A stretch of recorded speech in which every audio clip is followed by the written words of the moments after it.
my channel. My name's Lyssy. Today we're going to be talking about some dolls that might look magical and cute and they seem fun and innocent. However, little do we know, they have a dark, twisted secret that not a lot of people would ever expect of such innocent looking little dolls. The tea is hot, ladies and gentlemen. Also, guys, congratulations to today's shout-out winners. If you guys want to win a shout-out, just leave a nice comment down below and I'll be picking 3 winners for the next video. Let's just get into talking about these scary dolls.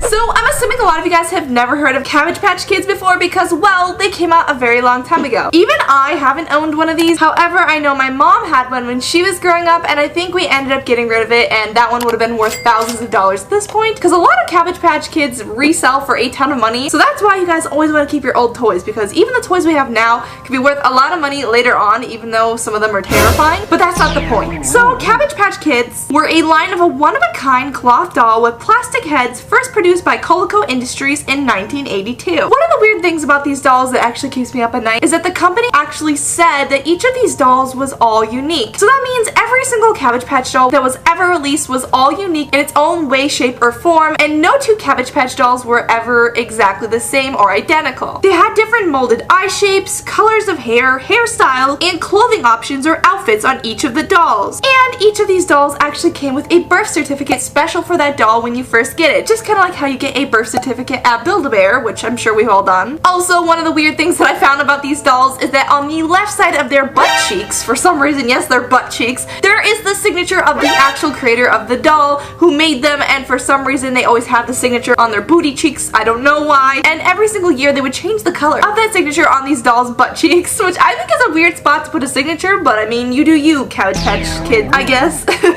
So they were inspired by 21-year-old art student Xavier Roberts, who ended up sculpting some really strange looking dolls in the 1800s. They were actually soft sculptures, and then he found many parents were happy to pay $40 adoption fees for one of his hand-signed little peoples. So before Cabbage Patch dolls were called Cabbage Patch, they were called Little People instead of Cabbage Patch, which I find very interesting. What is even more interesting than the name Little People is actually the way that this guy was trying to sell the dolls to the markets and stores he was trying to put them into. And this part is extremely strange to me. So he would actually go to the markets and stores interested in putting his dolls on the shelf and tell the people that nobody in the store that was selling them at all could ever refer to these dolls as an actual doll, even though they were dolls. He told them if they wanted to carry his product, aka his dolls, Cabbage Patch Kids, that they had to be referred to as a kid or a child, even though they were very evidently a doll. And he also mentioned how instead of saying selling them, it would be referred to as adopting them. So he kind of wanted the branding of kids to think that, hey, you know, instead of buying a doll,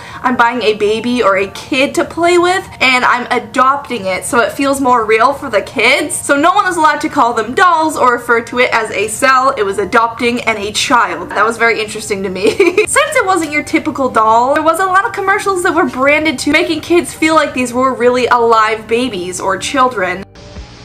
Now there are even more ways to care for your Cabbage Patch Kids. There are soft quilted travel beds for kids on the go. So there was a lot of commercials where you'd see the Cabbage Patch dolls chilling by a pool, getting their hair cut, eating some food, to make them feel more lively than your typical plastic Barbie doll or other toy doll that you guys can get, which is kind of the whole marketing scheme of these dolls, like I said, to make them feel like you're actually adopting a real baby child. Apparently that marketing scheme was extremely successful because around the first Christmas when these dolls were released, people got trampled and extremely injured trying to get their hands on one of these little Cabbage Patch dolls. For some reason, everybody just wanted them, even though they kind of looked terrifying. People would stand in long lines outside of stores that sold these dolls when they were first released in attempts to even get lucky enough to get their hands onto one of these dolls. It got so intense that people were trying to bribe the store owners and the workers of the stores to try to get a doll early enough before people started to line up in large crowds outside of the stores in attempt to get one. Also, they only put them in limited batches and releases, so there was not so many for sale at once. Once they were gone, they were out of there, and they were all unique. As soon as the store doors opened, people ran into the stores, pushing and shoving, trampling over crowds, just like on a Black Friday, all over the release of these Cabbage Patch dolls. Some people even got injured really badly with broken bones,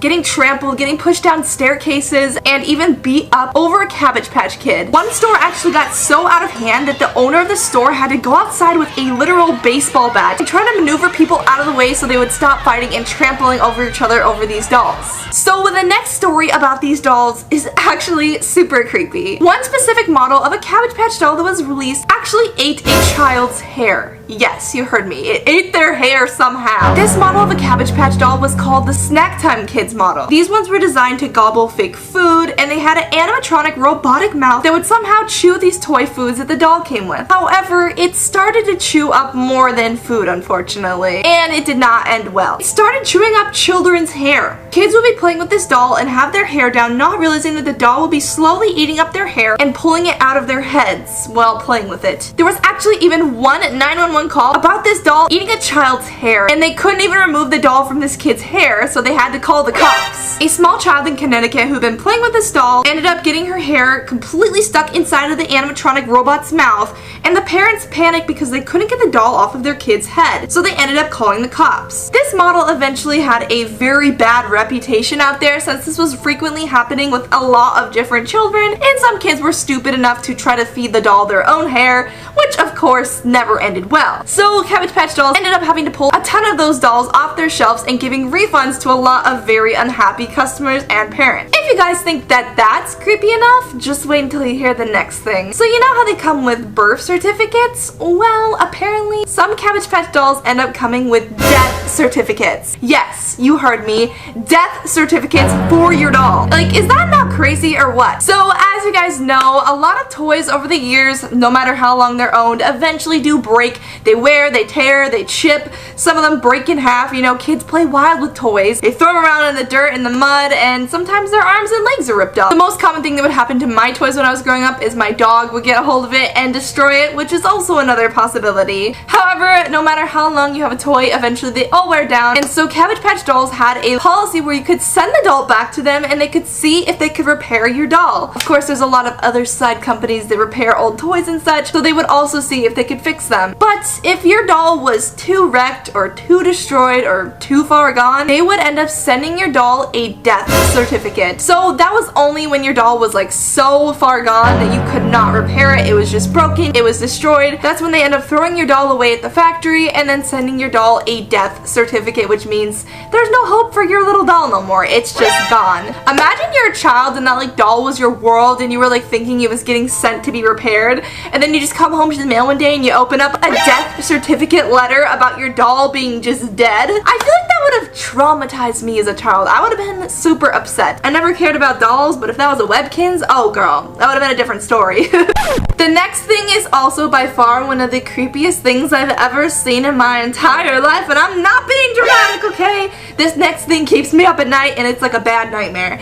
So I guess some Cabbage Patch dolls are born in a land. They're actually born at Babyland General Hospital, and they actually sprout and grow out of a real cabbage plant. And when I say it's terrifying, oh, I mean it's terrifying. So Babyland actually is a toy collector's paradise because this place is where you can grow your own Cabbage Patch Kid, and they actually have their head sprout outside of a real lettuce plant, and I find it really strange and creepy. So kids would go to this place and actually watch their Cabbage Patch Kid grow and sprout out of a magical forest, and they get to take it home with them. I personally never would do that because just look at that.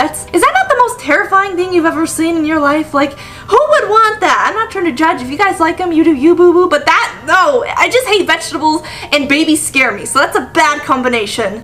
Last but not least, we're gonna talk about some of the creepiest and scariest Cabbage Patch dolls that were ever designed to this day. So at one point, Cabbage Patch thought, it might be a cool idea to release some Cabbage Patch dolls that actually look like famous celebrities. Personally, I would not want to see my face on a Cabbage Patch doll. I don't know, it's just something about them is not for me, but they made Ellen DeGeneres, they made Barack Obama, they made Marilyn Monroe, and a bunch of other celebrities into these dolls, and honestly, it's a little bit creepy in my opinion.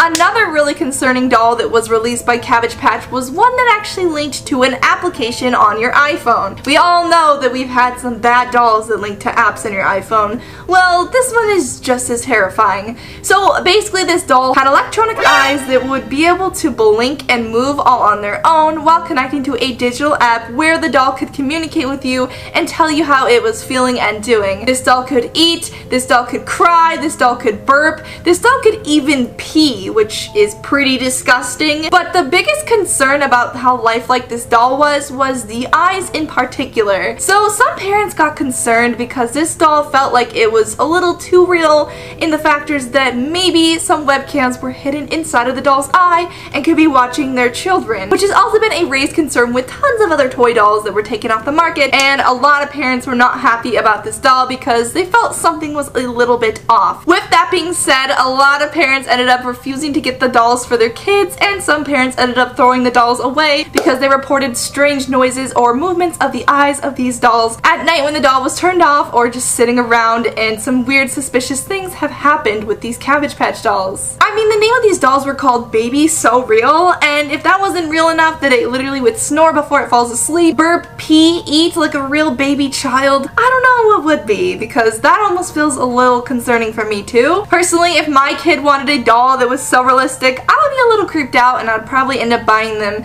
some other kind of remedy, maybe like, I don't know, a stuffed animal or something that's not as creepy as that. In conclusion, today we have learned that Cabbage Patch Kids have a really dark background, and there's some really weird facts about them out there that I would have never known if it wasn't for the internet. If you guys enjoyed this video, be sure to drop a like and hit that subscribe button. It really does help out the channel a lot, guys, and we're getting so close to 2 million subscribers, so it would mean a lot if you guys would hit that subscribe button. Anyways, guys, it's been Lyssy. Thank you all so much for watching today's video. Be sure to check out my other videos if you guys want to watch some more scary videos, and I will see you guys in the next video. Bye, guys! So that was it for this video. Thank you guys so much for watching this video. If you guys enjoyed, be sure to hit the subscribe button, be sure to drop a like, and be sure to leave a comment down below. I will see you guys next time. Goodbye.